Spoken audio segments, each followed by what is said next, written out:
So episode 2, Through the Valley of season 2 of The Last of Us has premiered. I watched it the other night and I was ready to talk about it the next day, but I was so tired from the night before that I tried to do it in the take that I did. I looked at it and I thought, oh my god, I sounded and looked terrible. So I just put it off and decided to rest up for today. With spoilers for this episode and all, we're going to cover almost every detail of this episode.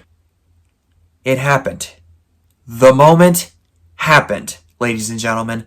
The infamous moment that sparked so much controversy from Part 2 5 years ago. Us fans of the games, we all knew this was coming. Those of us who had a casual knowledge of the game, even if they never played it, they knew that eventually it would happen. If they didn't know what would happen, they had some sort of idea that he was going to bite the big one, with Abby hell-bent on getting her revenge. I mean, if you thought that certain moments from Season 1 were off the charts, this one dials it up to 11. As I've heard some people say, this is basically the Red Wedding of The Last of Us universe. And I'm probably going to say this with each episodic review. I'm going to do my best not to spoil future details of what happens in the rest of Part 2. But if you've played the games, you know how the sequence goes. Abby is on the outskirts of Jackson in the mountains looking for someone, and it's revealed that she's looking for Joel. She slides down this mountain, she comes across this pack of infected. She gets their attention running into this abandoned mine, almost getting crushed by the fence as they're piling on top of it. And by the skin of her teeth, she gets rescued by Joel. And then she leads them back to her hideout on the lodge on the side of the mountain. Once they realize who he is, everybody in that group turns on him, knocking Tommy unconscious, and Abby does what she's been wanting to do for 5 years since Joel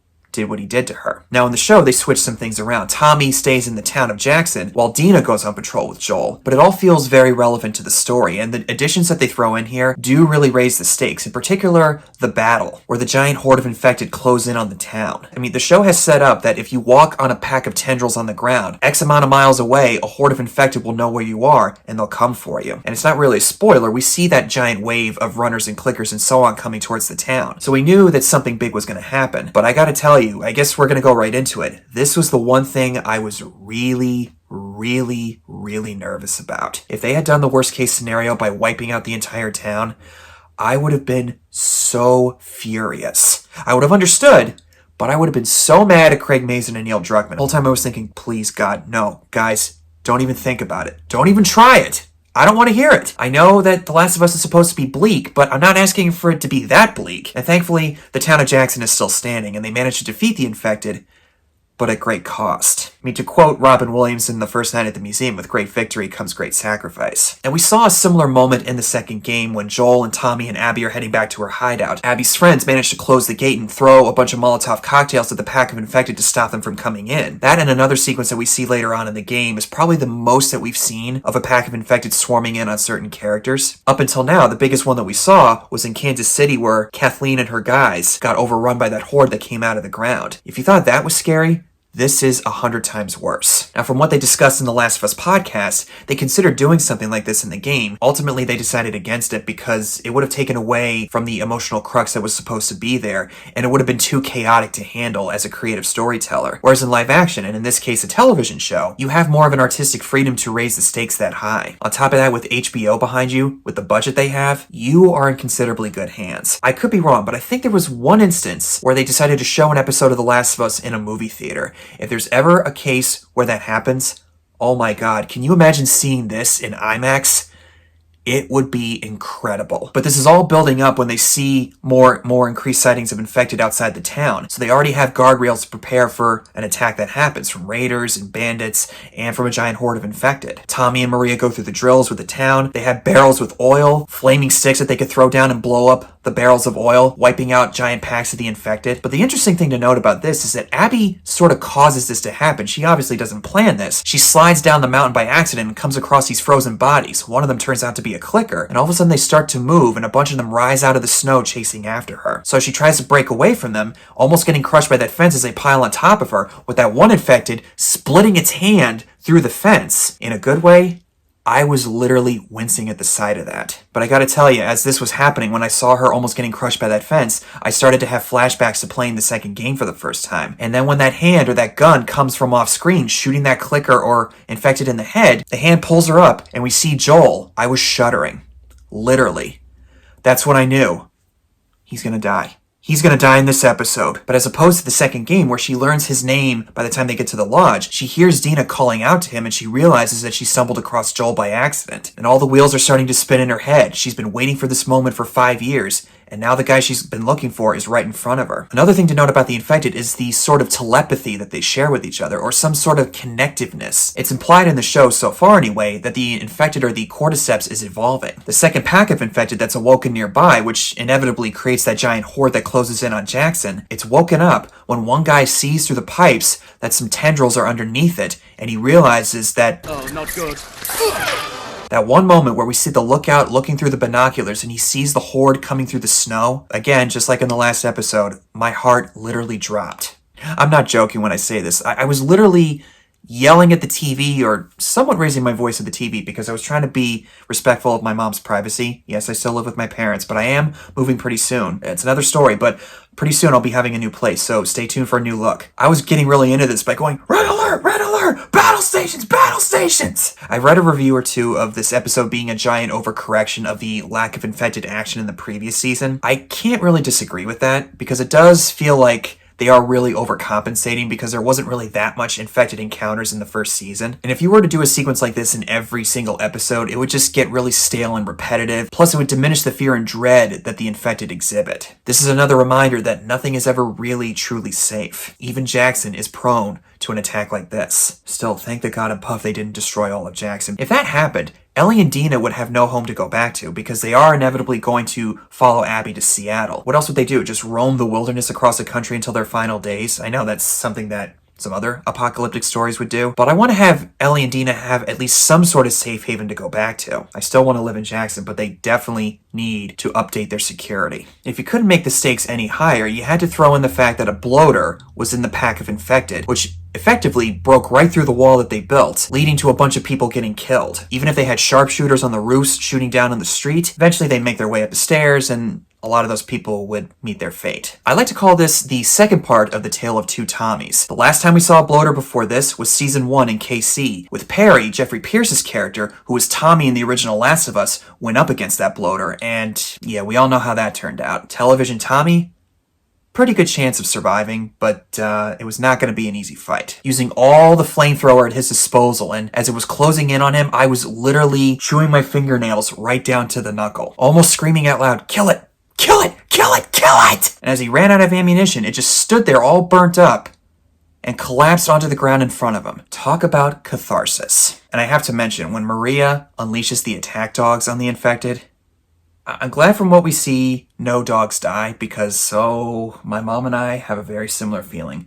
Everybody else can die, except for the animals. Dogs in particular. But to see attack dogs unleashed on the infected as they're biting on their necks, good dog, good dog. And I couldn't help but think of this from Dark Knight. They had a lot of time to plan this, apparently. They literally threw everything at the wall. But since we talked about the action, let's talk about the other thing.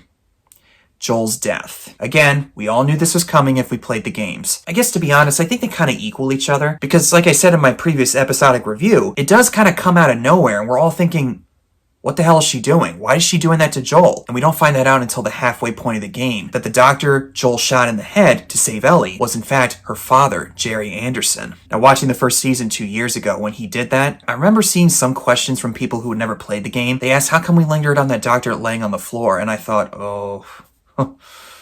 you'll find out, guys. You'll find out in time. But it's the day after Ellie telling Joel off, saying that she doesn't need his help. And it's revealed that she wants to go on patrol with Joel, and she asserts that everything is okay, even if it's complicated, Joel's still Joel and she's still her. So there's a certain mystery that's lingering in the air because of what we saw the last time we saw the two of them interact. It makes us, the audience, think, oh, what happened in that interim? Did you guys have a talk? Whether it's this season or the next one, we will find out. It tells us, the viewer, that Ellie is at least going to try to patch things up with Joel. You can only hold grudges against somebody for so long, because we all need personal connections with people to survive, emotionally especially. And in the world of the apocalypse, it is desperately needed. And as she patrols with Jesse, they find themselves in an abandoned 7-Eleven with a bunch of weed hanging around, and we learn some information about Eugene, who was married to Gail, Catherine O'Hara's character. In the game, it was revealed that he was a Firefly who partnered with Tommy in the years since the outbreak. In the game, where Dina and Ellie are teaming up together, she tells Ellie that Eugene and Tommy tortured some Fedra general, and she didn't really buy that, but Ellie says, well, he could do a lot worse. Here in the show, it's corroborated by Jesse that Joel did in fact kill Eugene. I can't remember exactly what the reason was. Maybe they're going to go into that in a future episode with a flashback. I do like how they're fleshing out certain little details that were kind of treated as an afterthought in their game counterparts, because in live action you have more of a freedom, obviously, to expand on certain areas and maybe add some more layers to the overall story of The Last of Us. But then she and Jesse get word that Joel has gone missing and they go off to find him in the middle of the snowstorm. So as Joel, Dina, and Abby make their way into the lodge, everybody immediately turns on him and putting Dina to sleep using a syringe. Now, as opposed to the game, Abby gets to make the big speech that she wants to make to him. She does indeed reveal the doctor that he shot in the head to save Ellie was her father. And in the case of the show, it gives the audience more of a reason to understand Abby's place in the world. I am relieved, though, that Caitlin Dever is not getting as much hate as Laura Bailey did the first time around. Both actresses knew what they were signing up for. Joel's a beloved character in both mediums, but Laura Bailey in particular, if you don't know the story, there was a bunch of leaks that got out, and when it was revealed that her character killed Joel, she got crapped on so severely that she got a bunch of death threats from fans online. Not to get on my soapbox here, but you can dislike this character as much as you want, but don't be the depraved weirdo that just sends a bunch of death threats to the actress playing her. It's wrong! But given that they have shown the context of Abby's reason to go after Joel, it does soften the blow and the whiplash that would inevitably come with it, which is why I'm not seeing as much hatred for Caitlin Dever, even though she probably had to be prepared for something very similar, and she has said in interviews that she saw a bunch of the hate comments online going into this. And to be real, Caitlin Dever is wonderful in this show so far. The pain, anger, and rage that's boiling underneath, it's so beautifully conveyed by Dever without being so obvious and so over the top. I think the speech goes on a little too long. They could have dialed it back somewhat, but even then, stuff like that is important for the audience to understand why she's doing what she's doing. Another thing I really like that I caught on to while watching this is that most of her friends are feeling uncomfortable with what she's doing. We see some of that in part 2, but it's mostly in the aftermath where they say, no, yeah, it was justified, but it didn't exactly feel good. Owen vocalizes to the others that maybe this isn't worth it. We gotta try to talk her out of this. It's not gonna end well for her. Even right before she makes the final blow, just like in the second game. Joel, get up. End it. Joel, get up. You're done. You want what I want, right? End it. Now. I gotta admit, even I was saying that too. From Joel figuring out that they were fireflies, her revealing her intentions, and shooting him in the leg with her shotgun. Yeah, I can't articulate it. It was more or less how I felt 5 years ago when I first played this. Yeah, I don't know how else to put it. I'm going on a lot about this because I have a lot to say. A little detail that other people have pointed out that I was able to catch on to. Joel does give a small nod to her. He probably knew that anyone would come knocking on his door at any given moment based on the choices he's made over the years. So it wouldn't be surprising, and it shouldn't be surprising, that somebody would be out looking for blood. Why don't you say whatever speech you got rehearsed? Get this over with. Oh, it's funny. I have waited Just shut the up and do it already. But eventually, Ellie comes crashing in and sees Joel on the ground. And her reaction to seeing Joel in that state, I gotta tell you, Bella Ramsey's performance in this moment alone is enough to shatter your soul. To illustrate my point, here's how I reacted as I was watching it.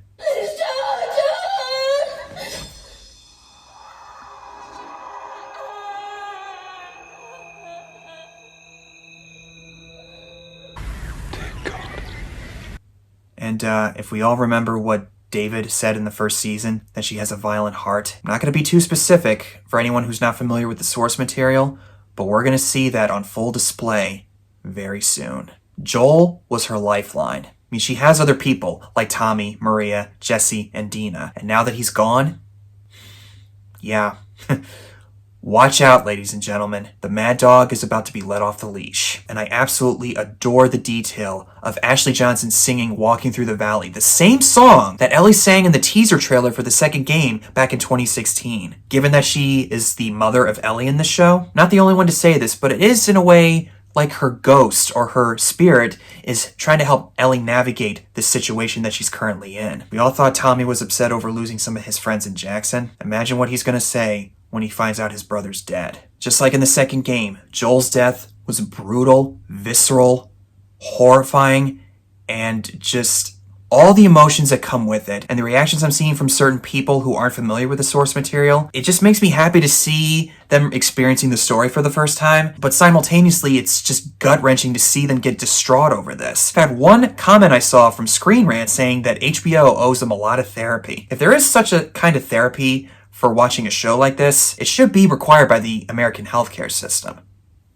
Heck, I would even say the World Health Organization for all countries that have some sort of healthcare system that can provide some kind of therapy. I've wondered this for 5 years, and it was brought up again seeing it happen here. Can't help but wonder what Joel was thinking in his final moments as he heard Ellie calling out to him. Maybe it was a moment of reassurance that not all hope was lost between the two of them. Oh God, I'm literally gonna cry right now. Oh my God! So that's the second episode of Season 2. Where do we go from here? Just you wait, guys. There's plenty more to come. And also, as much as I hate to say this, I think Joel in a way did have it coming to him. Now, don't take this the wrong way. I love Joel. He's one of my favorite fictional characters, and I think a lot of people can say the same thing. But he is no hero, nor is he a villain. He's a survivor. As I said, he's done a lot of horrible things to survive the outbreak. Both game and show make it explicitly clear in their own ways. Hence why Joel was able to subtly accept his fate at the hands of Abby. And whether or not TV audiences will be able to accept that, maybe.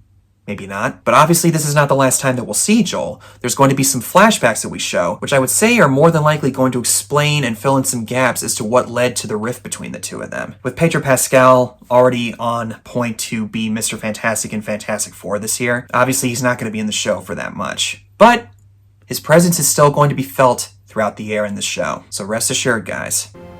No one's ever really gone. Yes, I went there. So that's all I have for you guys. Thank you so much for watching. Comment below and tell me what your thoughts are in this episode. How do you feel about Joel's death? Do you feel or not feel the same way as I do on whether or not he had it coming to him? Either way, just keep it civil in the comments, please. It's been a controversial topic for 5 years since part 2, so let's not get too crazy here. We've had some time to process this. Nevertheless, let me know what you think down below. Stay tuned for more videos I got coming up very soon, including a review of episode 3, and I'll see you guys in the next one.